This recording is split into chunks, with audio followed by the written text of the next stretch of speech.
बिहार के 4 most wanted बदमाश दिल्ली में ढेर एनकाउंटर में गैंग का सरगना रंजन पाठक भी मारा गया।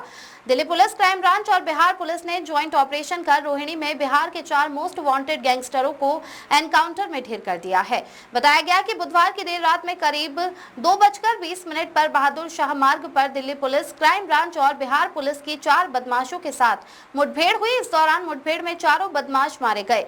चारों आरोपियों को रोहिणी के डॉक्टर बीएसए हॉस्पिटल ले जाया गया। एनकाउंटर में बिहार के रंजन पाठक 25, विमलेश महतो 25, मनीष पाठक 33 और अमन ठाकुर 21 मारे गए हैं। पुलिस के अनुसार रंजन पाठक, विमलेश महतो और मनीष पाठक सीतामढ़ी बिहार के रहने वाले थे और अमन ठाकुर करवाल नगर दिल्ली का रहने वाला था। देखिए, बिहार में पुलिस ने हमें इन्फॉर्मेशन शेयर की थी। उनके यहाँ पर पिछले 3 महीने में करीब 5-6 वारदात हुई थी, जिसमें मर्डर के केस भी शामिल थे। उनकी सूचना मिली थी। उनकी सूचना, टेक्निकल इन्फॉर्मेशन भी कुछ सामने आई थी, जिनका मूवमेंट दिल्ली में होना पाया गया।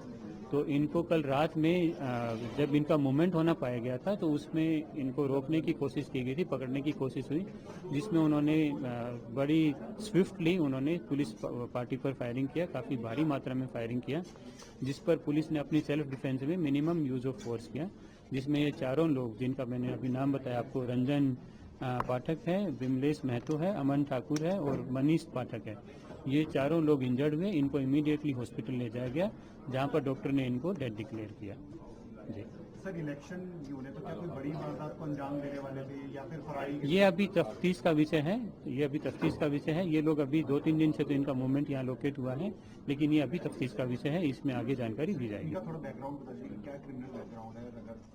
इनके क्रिमिनल बैकग्राउंड में इन्होंने पिछले 3 महीने में, जैसा मैंने अभी बताया आपको, करीब इन्होंने 5 वारदात, बड़ी ड्रेडेड वारदात की हैं, जो सीतामढ़ी के अगल बगल के इलाकों में सुपारी किलिंग ये लोग करते थे और ब्रॉड डे लाइट में ये लोगों का मर्डर करते थे। 3, 5, 6 राउंड अपना फायर करते थे और भारी मात्रा में फायर पावर यूज करके ये लोगों को मारते थे और एक्सटॉर्शन की कॉल करते थे। ये मोडस ऑपरेंडी रहेंगे। सर, दिल्ली में क्या कर रहे हैं? दिल्ली में अभी जांच का विषय है। अभी 2-3 दिन से ही अभी पता लग रहा है। हो सकता है 2 लोगों के इनमें से घर बताए गए हैं दिल्ली में, तो यहाँ पर फरारी के लिए आए हों या और कोई एंगल होगा, तो वो भी जांच का विषय है अभी, पर ये सभी अभी जांच का विषय है।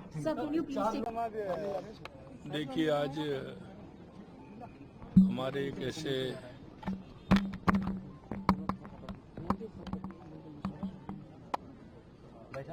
श्रद्धेय माननीय भैरव सिंह शेखावत जी की जन्म जयंती है और आप सभी जानते हैं कि जनसंघ से लेकर के भारतीय जनता पार्टी में जिस तरह से माननीय भैरव सिंह शेखावत जी ने जो इस विचार को लेकर के, एक राष्ट्रवाद की भावना को लेकर के जो उन्होंने एक आंदोलन चलाया था और एक राजनीतिक दृष्टि से अगर हम कहें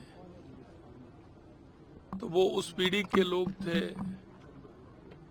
आजादी के बाद इस राष्ट्र को किस तरह से मजबूत हो, गरीब कैसे आगे बढ़े, हर व्यक्ति को समानता का भाव कैसे मिले। माननीय भैरव सिंह जी शेखावत साहब ने अंत्योदय की जो परिभाषा राजस्थान से लेकर के पूरे देश के अंदर देने का काम किया। उन्होंने अंतिम पंक्ति में जो व्यक्ति खड़ा है, पंडित दीनदयाल उपाध्याय जी के उस विचार को, बाबा साहब भीमराव अम्बेडकर जी के विचार को, महात्मा गांधी जी के विचार को, उनको आगे बढ़ाने का काम किया और राजस्थान में पहली बार पूरे देश के अंदर अंत्योदय योजना ला करके उन्होंने अंतिम पंक्ति में खड़े हुए व्यक्ति को सहारा कैसे मिल सकता है, वो आगे कैसे बढ़ सकता है, उसके लिए काम किया। निश्चित रूप से आज उनकी जन्म जयंती है।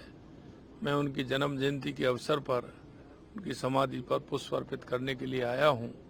हमें माननीय भैरव सिंह जी शेखावत जी से बहुत कुछ सीखने को मिलता है और मैं कहना चाहता हूँ, उनकी कई किताबें हैं जिन्होंने उनके वर्णन को अगर आप पढ़ेंगे तो आप देखेंगे कि उनकी सोच कितनी बड़ी थी और उस सोच के आधार पर वो राजस्थान को और देश को जो उन्होंने दिशा दी, निश्चित रूप से वो स्मरणीय है। हमें उनका हमेशा याद करना चाहिए। और मैं आज के समय पर इतना ही कहूँगा कि भैरव सिंह शेखावत जी ने इस राष्ट्र को, प्रदेश को और एक दिशा देने का काम किया और हमारे जनसंघ से लेकर के भारतीय जनता पार्टी को मजबूती देने का काम किया। आज ऐसे हमारे श्रद्धेय भैरव सिंह शेखावत जी का जन्मदिन है। बहुत बहुत धन्यवाद।